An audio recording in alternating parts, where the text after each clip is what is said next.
ஸ்ரீ குருப்யோ நமஹ. அறிவோம். சுந்தர கணபதி துணை, சுக பிரம்ம மகரிஷி துணை. ஆன்மீக செல்வர்களே, கிரிக்கெட் நேயர்களே, இந்தியா மற்றும் இங்கிலாந்து அணிகள் மோதும் மூன்றாவது ஒருநாள் கிரிக்கெட் போட்டி குஜராத்தில் அகமதாபாத்தில் நரேந்திர மோடி ஸ்டேடியத்தில் மதியம் 1:30 மணியளவில் நடைபெற இருக்கின்றது. இந்த போட்டியில் வெற்றி பெறுவது யார் மற்றும் அதிக ரன்களை விளாசக்கூடியவர்கள் யார் என்பதை நாம் ஜோதிட ரீதியாக தெரிந்து கொள்வோம். கடுமையான வேலைப்பளுவின் காரணமாக சென்ற போட்டிக்கு நாம்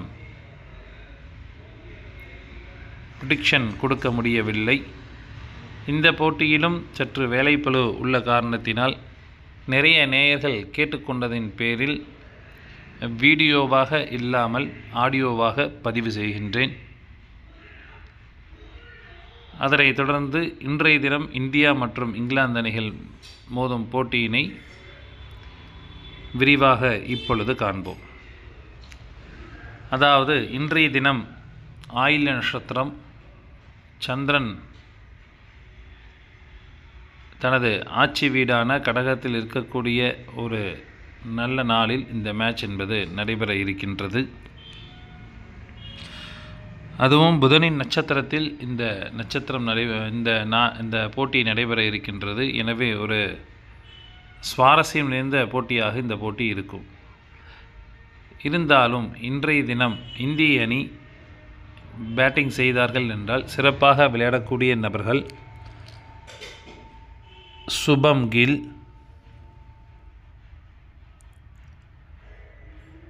விராட் கோலி,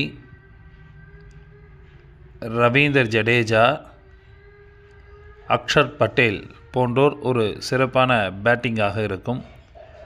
இதில் கேப்டன் மற்றும் வைஸ் கேப்டனாக அக்ஷர் பட்டேல் அல்லது ஜடேஜாவை தேர்ந்தெடுத்து கொள்ளலாம். இந்திய அணி முதலாவது பந்து வீசினார்கள் என்றால் சிறப்பாக விளையாடக்கூடிய நபர்கள்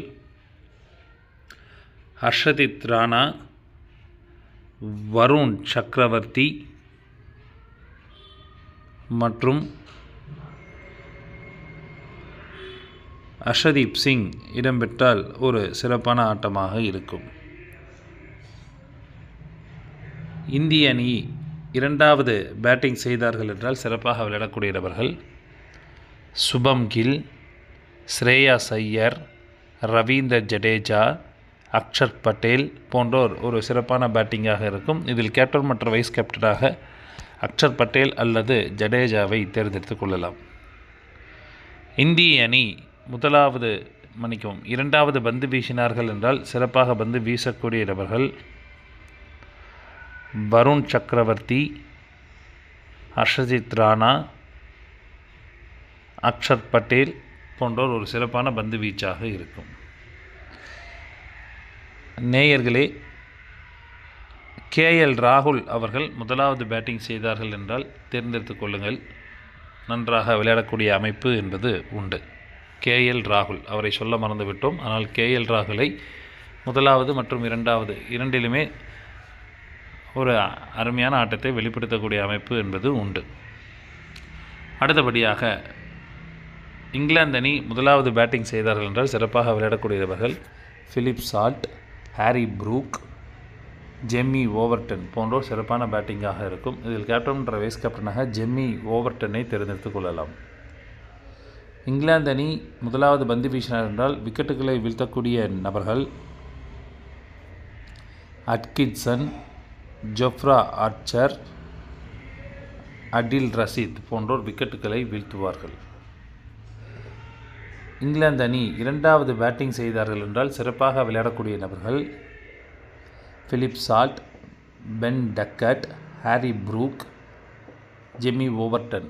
இதில் கேப்டன் மற்றும் வைஸ் கேப்டனாக ஓவர்டனை தேர்ந்தெடுத்துக் கொள்ளலாம்.